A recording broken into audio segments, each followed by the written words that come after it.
Okay, so one of the things that happened shortly after the property closed, I noticed that the eaves here were sagging pretty badly. In the previous video, these were all round, sort of tree trunk style posts. And I noticed that the eaves were sagging sort of badly over here. And so I touched the post, gave it a push, and it moved. And I realized the only post really holding up these eaves properly was this one originally. It was still touching the ground. The other ones had been rotting up from the ground so much that they were actually just hanging there under the eaves. So I thought, okay, well, this needs to get fixed. So it was one of the first things I fixed. So I replaced all the posts. Finished yesterday replacing all the posts, and instead of having them just flat on the concrete, these all had concrete bases that were basically the same level as the ground, so it's really easy for the debris to just cover them and the dirt and the wood rot to encroach, and then the termites to start getting into them. So I raised these up on blocks and treated the bottoms. They're not painted yet, but I'll be painting them with something to preserve the wood. And anyway, so that was an important little bit that I left out earlier. Mention the cracks. Oh yeah, the cracks. Yeah, it had bowed so much here. As you can see, here's the joint where the two beams were joined together. It's a kind of a nice little join job there. But it was kind of sagging there the most. And then right here you can see these big cracks opening up in this beam from having been deformed for so long. But they are now I used a car jack and jacked it up and then put the posts in, and everything worked out. I think everything's going to be fine now. Okay. So this will be going away. This metal shed here, that's the floor is rusted away to nothing. It's actually like collapsed, and the top is rusted away, so it's leaking. So we're going to have the scrap people take this out of here too. And I believe that this area is going to be a new shower room for people who come for the residency. We're going to redo over here, which is a toilet, and then next to it over here we'll have a shower room, and that will make it livable at least.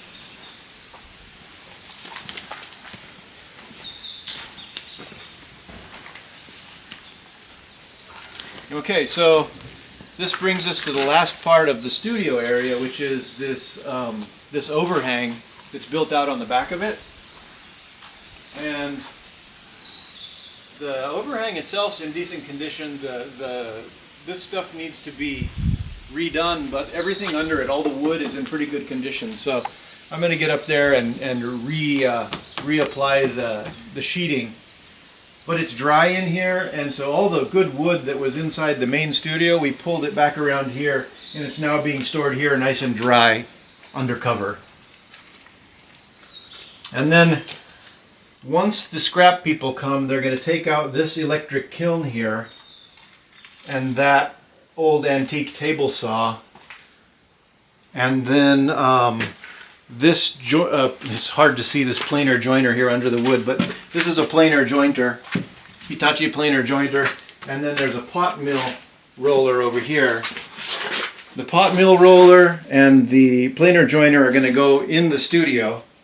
The table saw and the this electric kiln are going to go out of here, and when all this space is opened up, we're going to take the wood that's in front of the studio and we're going to stack it here nicely to stay dry and to store it. After some fixing of the walls. Oh yeah, there's a bit of fixing of the walls that needs to take place. But overall, this section is in pretty good condition. The offshoot to the offshoot, this comes back here. This one, not in such good condition. We're going to tear this out. And I'll probably tear it out and then add some blocks down here. Maybe add 2 rows of blocks to raise the wood foundation up so it stays away from the termites a little bit better. And once that's done, then rebuild it probably with a slightly different roof angle. And once it's all enclosed, then wood can go and be stored in here as well, without fear of losing it to termites. There's termites everywhere around here in the ground.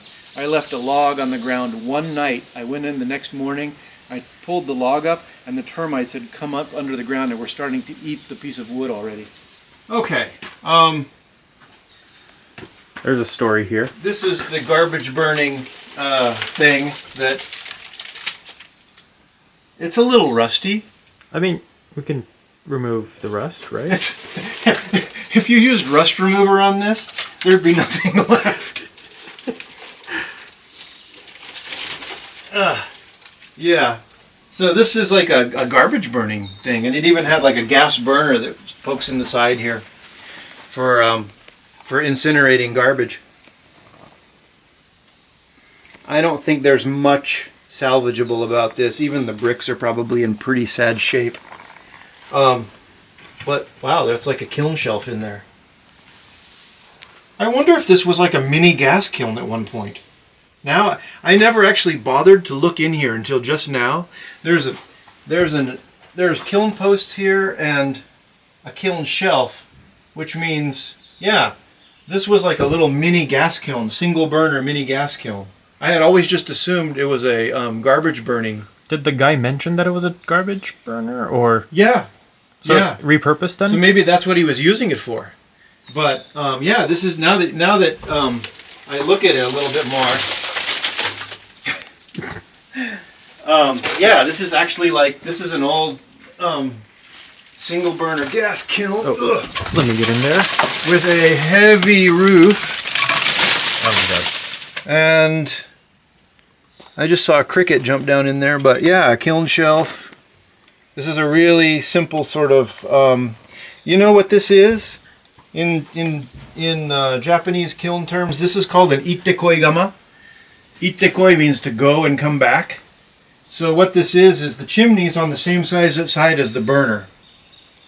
And the burner goes in at the bottom. The flame comes underneath and up and through, or comes up and through and goes back down here. And the exit flue is right around here. And it comes out and up the chimney. So it's called an ittekoi gama. But that's interesting. Okay, learned something new today. Second time I've learned something new today because I wasn't paying attention carefully the first time. Anyway, yeah, I think this one's sort of beyond help. probably not even salvageable bricks, right? No, they're I don't know, maybe a few. Eh. Maybe a few. But yeah, no, that's really interesting. Okay. Yeah, because he had mentioned the kids used it to play around and burn wood, and they burned some garbage and stuff. So I had just thought it was an incinerator, because there are incinerators that look a lot like this pretty much everywhere in the country here. Here's a pump, because we were in here the other day pumping water out of the well so I could crawl down in the well, and the water would be not quite up to the level of my boots so that I could like shovel gunk out. And let's get, you said you wanted to get some shot inside the well, right? Yep.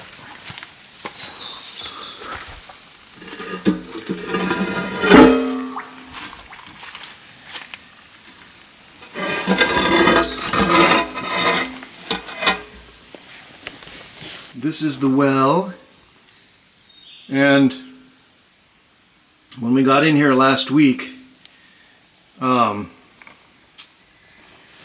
if you look at this pipe, I'm going to give this pipe a waggle, see how that moves down there. Last week, because the silt and sand in the bottom of the well was about 30 centimeters deeper than it is now, the strainer was completely buried in the silt, and so the new pump was turning on trying to pump water, but there was horrible water pressure because it was just clogged. Now that we got out, well, we shoveled out probably this much silt, but there's this much more to go. What, 50 centimeters more to go?